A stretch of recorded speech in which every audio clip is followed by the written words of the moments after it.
Mon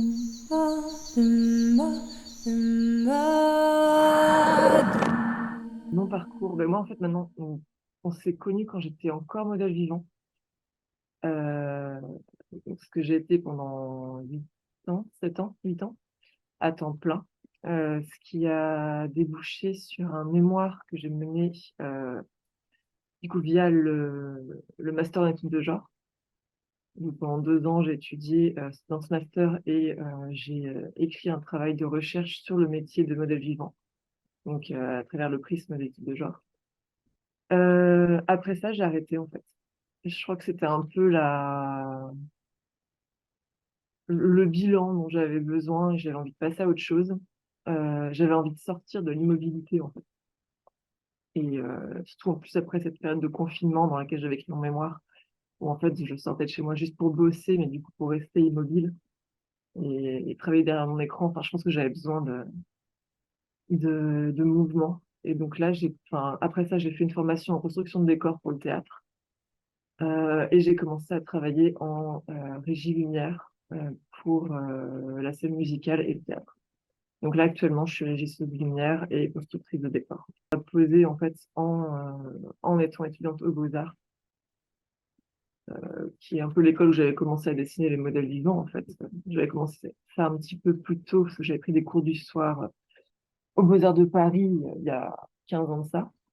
Donc c'est là où j'ai vraiment découvert ce que c'était que le dessin d'après modèle vivant et qui est devenue une pratique beaucoup plus courante quand j'ai fait cette formation aux Beaux-Arts à l'Académie royale des Beaux-Arts de Bruxelles, donc dans ma formation en bande dessinée et illustration. Et en fait, après cette formation-là, ben, je suis vraiment devenue modèle vivant à temps plein. Et donc j'ai travaillé dans énormément d'écoles à Bruxelles, que ce soit des écoles type Saint-Lucas, l'Ergue, Saint-Luc, la Cambre, mais aussi les écoles communales en cours du soir. Et donc, il y a un moment où tu as été à la fois dessinatrice et modèle, ou ça a été deux périodes Ouais, séparées? Ouais, ouais, donc, ok. Donc, déjà pendant tes études, tu étais déjà modèle à ce moment-là. ouais. Je suis pas à temps Ok, plein, comme je l'ai été par la suite, mais je posais régulièrement, ouais. ok. Et ça a impacté ton dessin ou la façon dont tu abordais le modèle ou... Ouais, ça a commencé une première réflexion, en fait, autour du fait de voir, d'être vu, beaucoup d'empathie aussi pour les personnes que je dessinais. Euh, et puis c'était ouais, assez chouette cette impression de pouvoir être à la fois être par spectatrice, artiste, et en même temps de pouvoir connaître un peu les coulisses. Parce que c'est vrai que quand on était... Et puis de voir aussi comment ça se passe dans d'autres écoles. Donc, parce que c'est vrai qu'aux Beaux-Arts, enfin, à l'ACA, à l'ARBA, on discutait jamais avec les modèles. C'est vrai que c'est vraiment deux mondes parallèles qui se croisent jamais. Et ce qui est pas forcément le cas dans toutes les écoles, en fait. Où j'ai parfois eu, enfin, en tant que modèle, des étudiants qui venaient discuter avec moi, enfin, qui montraient leurs dessins, qui me posaient des questions. Et du coup, ça m'a permis aussi de voir différentes sortes d'échanges, différentes sortes d'enseignements aussi. Le modèle n'est pas du tout enseigné de la même façon d'une école à l'autre, d'un prof à l'autre. Euh, les attentes ne sont pas les mêmes, les exigences non plus. La façon de penser le modèle aussi peut être hyper différente. Il y a des profs qui vraiment s'engagent vraiment dans ces cours et pensent vraiment leur cours, pensent vraiment à toute la mise en place en fait de leur cours.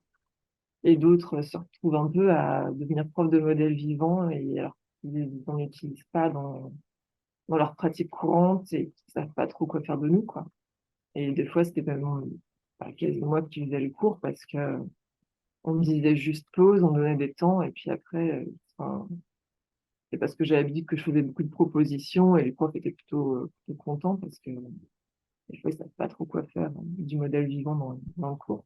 Et qu'est-ce qui, à un moment, t'a motivé à continuer dans le master genre? J'avais envie, en fait, je suis venue dans le master genre parce que j'avais ce projet de recherche et d'écriture sur le travail de modèle vivant.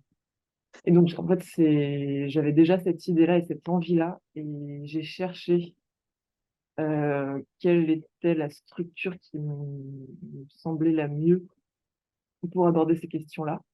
Donc, il y a eu toutes les questions de master en sociaux, des choses comme ça. Mais je crois que tout ce qui est études de genre, c'est déjà quelque chose qui m'intéressait de base personnellement. Et c'était surtout une question que je voyais jamais liée au modèle vivant. C'est toujours lié à la question de l'artiste, de la femme artiste. Mais modèle vivant, on n'en parlait pas, ou très peu. Et quand on en parlait, c'était souvent euh, voilà, la femme artiste émancipée et la femme modèle, une femme objet, en fait. Et c'était toujours en termes de voilà, enfin, le féminisme a aidé les femmes qui avaient une pratique artistique à sortir justement de ce cliché de la femme modèle, la femme objet. Et je me retrouvais, enfin, même, je suis pas complètement contre, enfin, pas, je suis pas contre cette affirmation, mais en même temps, je me retrouvais pas en tant que modèle vivant euh, dans ce rôle de femme, femme objet et du coup femme soumise en fait. Enfin, moi, ça me permettait de gagner ma vie. C'était un espace de création quelque part, même si métier de modèle n'est pas du tout considéré comme un travail artistique. Même encore d'ailleurs avec le nouveau statut d'artiste, en fait, on fait partie de la liste des gens qui sont pas inclus. En fait, ouais, ça me révoltait quelque part qu'on me dise que quelque part c'était un peu, oui, une forme de soumission que de poser, ou alors qu'il y avait juste aucun dialogue sur cette activité-là. Et du coup, voilà, j'avais envie de creuser cette question. Et tu l'as uniquement eu comme ce type un peu de presque, j'allais dire, de passivité ou d'objet. Enfin, dans femme-objet, il y a femme un peu décorative, potiche, mais il y a aussi objet de désir. T'as jamais eu tout l'autre pan aussi moi, je sais, j'ai aussi suivi des cours du soir et je sais qu'au début, les toutes premières fois, certains étudiants masculins, ils sont pas toujours super ni à l'aise, ni forcément très respectueux. Je dis pas que c'est la norme hein, là, mais je veux dire, il y a aussi ce pan-là où parfois c'est même rapproché d'une forme de prostitution. Est-ce que toi, tu l'as parfois ressenti comme ça ou pas? Non pas toi personnellement, mais peut-être dans les approches qu'on avait vers toi, ou parce qu'il y a une question du corps humain, féminin, nu. Alors en art, on est assez vite habitué, peut-être aussi par le parcours académique, ou je sais pas. Mais parfois, j'ai l'impression qu'il reste une tendance comme ça, peut-être pour les gens hors du milieu, j'en sais rien. Qu'est-ce que tu en penses, toi, de ça? Oui, complètement. Bah, cette espèce de lien entre corps, nudité, argent. Sexualité, argent, oui, c'est ça. Mise à disposition, peut-être Et aussi. oui, non, clairement, bah, ouais. Et il y a effectivement un parallèle à faire avec les prostitutions. Je le fais d'ailleurs dans mon travail de recherche. D'une part parce que bah, historiquement, en fait, bah, il y a un lien qui est indéniable. En fait, il y a un siècle, c'était aussi enfin, les femmes qui posaient, c'était aussi des femmes qui pouvaient se prostituer. Mais voilà, j'avais pas envie. Enfin, c'est vrai que ça peut être une réaction parmi des collègues qui est de vraiment s'éloigner à fond de la prostitution. Genre non, je fais pas la même chose. Ce qui est vrai, c'est pas la même chose. Enfin, en tant que modèle, je donne pas une prestation sexuelle en fait. Enfin, c'est une autre forme de prestation, même si la nudité est là. C'est pas parce qu'il y a nudité qu'il y a sexualité en fait. Sinon, il n'y aurait pas autant d'accessoires dans la sexualité d'ailleurs. Mais Oui, et puis après, on peut partir sur les notions de male gaze, female gaze, ce genre de ouais, choses. c'est Mais je ça. ne sais pas comment toi, tu as abordé, parce que finalement, si tu devais donner la thématique, donc, parce que donc, ton master genre, tu l'as vraiment orienté vers ces questions-là. Et donc, finalement, comment tu as pu cristalliser un peu un questionnement dans un mémoire? Parce qu'à un moment, il faut se positionner sur une thématique. Et donc, tu aurais eu quoi comme grands axes ou quelle est peut-être ta, à quoi t'as amené ta recherche finalement comme conclusion, ou à la fois théorique ou peut-être aussi dans ton vécu de modèle, même si apparemment t'es passé à autre chose maintenant, mais tu vois quel aurait été un peu le point central de ta recherche alors, ou comment l'as-tu mené, ou vers quoi l'as-tu orienté? Mais moi, j'avais vraiment une double, comment dire, que je travaillais à la fois sur la défense du travail de modèle vivant comme travail, parce que c'est pas encore considéré comme un travail. Et il y avait aussi, bah, justement, oui, tout ce rapport genre, nudité, euh, passivité, enfin passif, actif, enfin toutes ces ambivalences en fait qui se dessinent fort dans le travail de modèle vivant. Et Oui, donc avec une vraie notion aussi d'émancipation, alors ouais, d'agentivité ouais, presque. complètement, de dire qu'en fait, enfin, le modèle vivant n'est pas un objet dans le sens où En fait, c'est un sujet qui choisit de s'objectifier pour rendre le travail artistique et l'étude d'après modèle possible. Et ça, quelque part, ça nous remet dans la posture de sujet et de personne active. Euh, enfin, je suis pas un objet d'étude. On ne l'impose pas. C'est un choix. C'est mon choix d'être ici. C'est moi qui le permets. Et il y a tout un travail en amont quand je propose des pauses qui est peut-être pas visible de la part des étudiants ou des dessinateurs, mais qui est bien présent dans le sens où je prends en compte l'éclairage, je prends en compte le niveau des personnes qui me dessinent, leur domaine aussi. Je ne vais pas proposer les mêmes poses suivant qu'il s'agisse d'étudiants en bande dessinée que d'étudiants en sculpture, par exemple. Euh, je vais faire des propositions. À des moments, je ramenais des accessoires parce que j'avais envie de travailler avec tel ou tel truc. Je sais qu'il y a des modèles qui carrément venaient avec des plantes et plein de choses et proposaient carrément une mise en scène. Enfin, il y a vraiment un travail de la scène, en fait, quelque part, en tant que modèle vivant, même si il y a pas de, c'est pas verbalisé. Et même si c'est pas un pur spectacle, dans le sens où on n'est pas face à des spectateurs, mais face à des sujets qui sont eux-mêmes actifs, il y a vraiment, enfin, en fait, j'ai vraiment focalisé mes recherches sur l'échange, en fait, entre artistes et modèles et sur l'idée que la création est un travail collectif. Euh, Truc qui me tient encore à cœur, même aujourd'hui, d'ailleurs, maintenant que je travaille dans tout ce qui est théâtre, c'est vrai que bah, il y a la metteur ou la metteuse en scène qui sont très, très mis en avant. C'est vrai que c'est le spectacle, c'est un peu ce qui sort de leur tête, mais en fait, ils sont pas seuls en fait face à la création et ouais, c'est un travail d'équipe en fait entre celui qui fait la régie lumière, celui qui fait la création, celui qui fait enfin, et bah, dans une salle de classe de modèle vivant, bah, c'est la même chose. Il y a le prof qui, lui, dans le cas d'un atelier avec un prof qui, lui, va cadrer le cours. Il y a l'étudiant, il y a la modèle, où il y a juste l'artiste et le ou la modèle. Mais il y a vraiment un truc oui, autour de l'échange et du travail d'équipe pour permettre à la création d'avoir lieu. Tu avais déjà ce parallèle en tête quand tu travaillais avec une scène de théâtre ou pas du tout? C'est parce qu'après, maintenant, tu vois ça parce que tu évolues dans ce Non, milieu. j'en parlais aussi dans mon mémoire déjà. Ah, ok. Et par rapport à l'émancipation, le statut de travail reconnu, euh, Ouais. qu'est-ce que tu as pu dénicher comme outil ou comme constatation? À quelle constatation as-tu arrivé? Bah, c'est que c'est un boulot très précaire avec aucune évolution possible. Le mieux qu'on puisse avoir, il y a encore l'ARBA qui propose des contrats en CDI, mais c'est les derniers et là, les modèles qui en bénéficient, si elles quittent leur emploi, je pense qu'ils ne vont pas être renouvelés, par exemple. Est-ce que ce que tu es en train de dire, c'est que c'est un métier en voie de disparition parce qu'il a l'air tellement précaire et qu'à la fois, il y aurait peut-être certains profs ne savent pas forcément comment l'utiliser ou est-ce que ça va se réduire à ce qu'on pourrait appeler les stricts beaux-arts et alors on aura les étudiants en dessin, peinture, sculpture qui feront comme avant. Je sais pas, à quelle conclusion En tu voie, arriverais, toi? en voie de disparition, je dirais à tout de suite, parce que ce qui se passe dans les écoles d'art, effectivement, il y a de moins en moins de modèles, les contrats sont de plus en plus précaires. Euh, Ce qui est un parallèle à faire aussi avec le fait de considérer le modèle comme un objet. Et à partir du moment où tu ne soignes pas ces contrats et que tu t'en fais pas comment dire, enfin, tu puisses pas vraiment en vivre ou alors dans des conditions vraiment de précarité extrême, ouais, c'est objectifiant quelque part.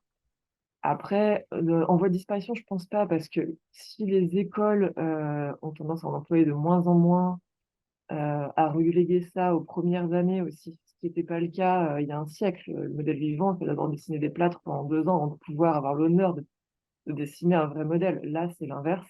On y accède dès les premières années, puis en master, on laisse tomber, on passe aux choses sérieuses. Et, euh, et donc, effectivement, dans les écoles, les institutions, ça se perd parce que c'est par pensée. En fait, s'ils savent pas quoi en faire, il y a une espèce d'étiquette un peu poussiéreuse qui nous colle à la peau.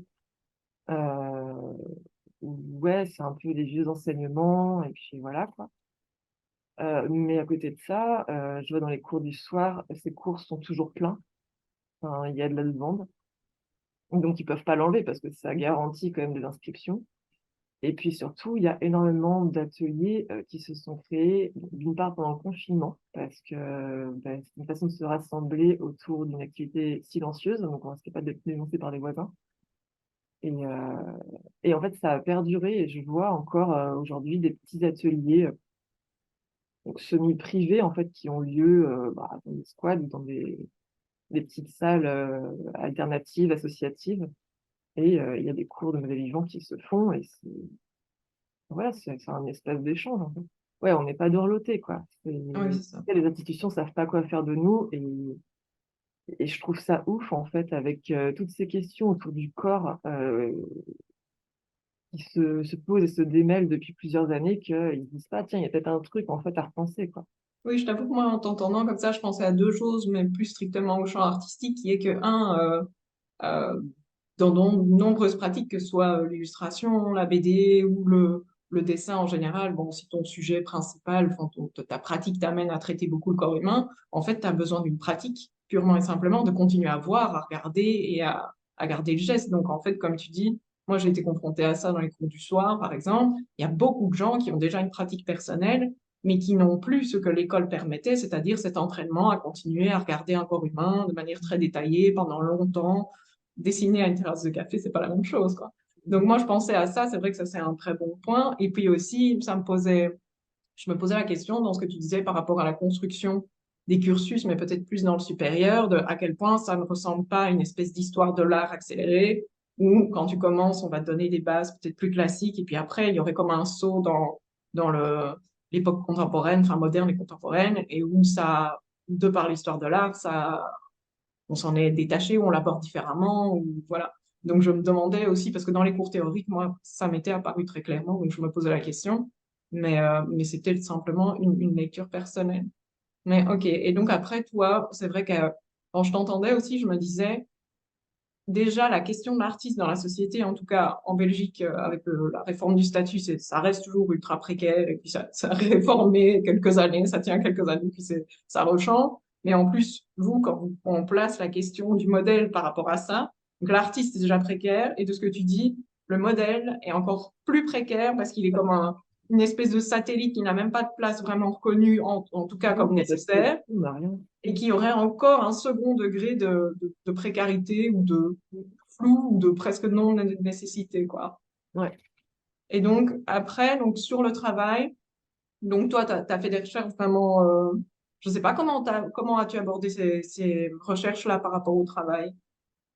Dans ton mémoire, je veux dire, qu'est-ce que tu as pu trouver comme outil? Où es-tu allé chercher tes données? Je sais pas, comment tu as travaillé ça? Déjà, il y avait un mémoire qui avait été réalisé en sciences du travail ou sociologie du travail euh, par Caroline, j'ai oublié son nom de famille, qui avait été fait il y a peut-être 5 ou 10 ans avant le mien.